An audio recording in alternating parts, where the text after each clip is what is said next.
অবস্থা খুব খারাপ, আমার ঘর নতুন ঘর ভেঙে সব শেষ। আমার কিছু নাই আর।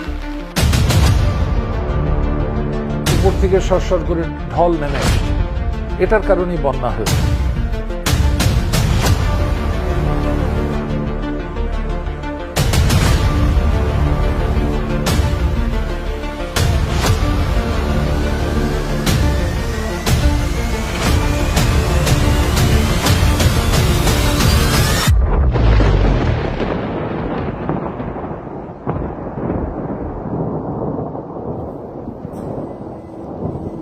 চলমান বন্যা পরিস্থিতিতে 23 জেলার ফসল উৎপাদন ও আনুমানিক 14 লাখেরও বেশি কৃষক ক্ষতিগ্রস্ত হয়েছেন।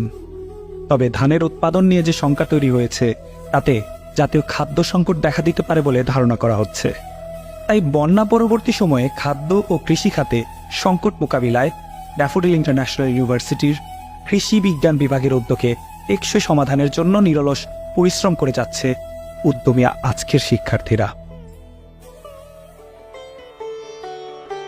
আমরা এখানে বন্যার্তদের জন্য তাদের বর্তমানে যে বন্যার কারণে তাদের যে সমস্ত ধান এবং সমস্ত অন্যান্য ফসল সবকিছু যে নষ্ট হয়ে গিয়েছে, তো এগুলো থেকে তারা যেন একটু ঘুরে দাঁড়াতে পারে, এর জন্য আমরা সাস্টেইনেবল ডেভেলপমেন্টের একটা পার্ট হিসেবে আমরা তাদেরকে ধানের চারা তাদেরকে ডোনেট করব। এর জন্য আমরা এখানে ধান থেকে আমরা বীজতলা তৈরি করেছি। বিনা ধান 20 আমরা 200 কেজি চারা এনেছি, যেটা very kind director general doctor Abul Kalam Azad বিনার উনি আমাদেরকে দিয়েছেন। আর আমরা 1000 কেজি বিনা ধান 17 আমরা বিএডিসি থেকে নিয়ে এসেছি। আমরা এই 1200 কেজি ধানের বীজ থেকে আমরা চারা করব, যেটা আমরা আশা করতেছি 30 থেকে 40 লক্ষ চারা হবে, যেটা প্রায় 100 একর জমিতে আমরা কাভার দিতে পারবো। আধুনিক পদ্ধতিতে যে ট্রে সিস্টেমে এখানে আমরা প্রি জার্মিনেটিং সিড ধানের সিডগুলো আমরা এখানে বপন করছি। এখান থেকে যে চারাগুলো উৎপন্ন হবে সেগুলো বন্যার্তদের জন্য ডোনেট করা হবে, যেন তারা যখন পানি শুকানোর পরেই তারা যেন এগুলোর মাধ্যমে তাদের জমিগুলোকে আবার তৈরি করে নিতে পারে এবং তারা যেন আবার ঘুরে দাঁড়াতে পারে।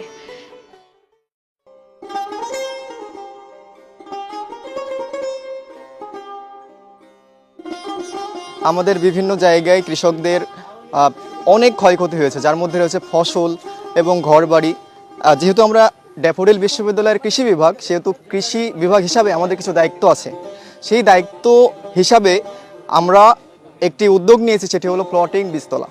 ফ্লোটিং বীজতলার মাধ্যমে বন্যা কবলিত স্থানে তারা পানির উপরেই ভেলার মাধ্যমে সিডবেড তৈরি করতে পারে এবং সিডের চারা তৈরি করতে পারে, যার মাধ্যমে তারা বন্যা পরবর্তী পানি শুকিয়ে গেলে তাদের যে ফসলি জমি আছে সেই জমিতে তারা সেই চারাগুলো বন্যার পানি শুকিয়ে যাওয়ার পরবর্তীতে রোপণ করতে পারবে, যার মাধ্যমে খাদ্য সংকট কিছুটা হলেও কমাতে পারবো আমরা। আমাদের ছাত্ররা কিন্তু এই সমস্ত পদ্ধতিগুলো তারা কিন্তু হাতে কলমে করতেছে এবং আমি অত্যন্ত খুশি যে আমাদের ছাত্ররা তারা নিজেরাই, এই যে দেখেন সব ছাত্ররা এখন কাদার ভিতর নেমেছে এবং তারা পানিতে নামার জন্য প্রস্তুতি নিয়ে আছে।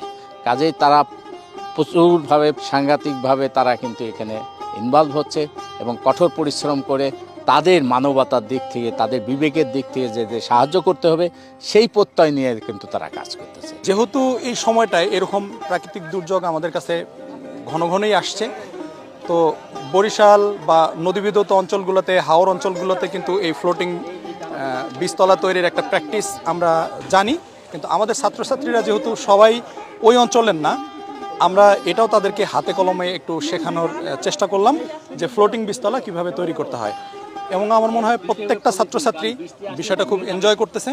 যদিও এখানে আমাদের পুরো ব্যাচের সবাই নাই, অনেকের ক্লাস চলছে, বাট যারা এখানে আছে আমার মনে হয় প্রত্যেকেই এটাকে এনজয় করছে এবং প্রত্যেকটা গ্রুপ আলাদা আলাদাভাবে আমরা এরকম রেপ্লিকেট করতে থাকবো, মাল্টিপ্লাই করতে থাকবো।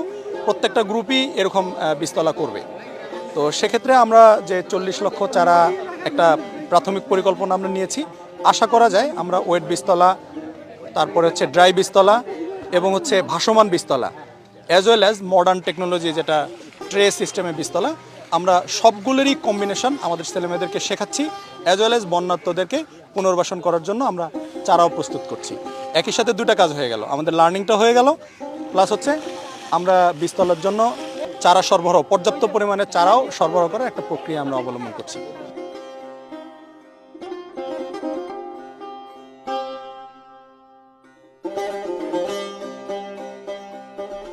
শিক্ষার্থীদের উৎপাদন করা এই ধানের চারাগুলো আর কয়েকদিন পরেই পুরোপুরি প্রস্তুত হয়ে যাবে, আর উপহার হিসেবে পৌঁছে দেওয়া হবে বন্যা কবলিত অঞ্চলের প্রান্তিক কৃষকদের ঘরে ঘরে।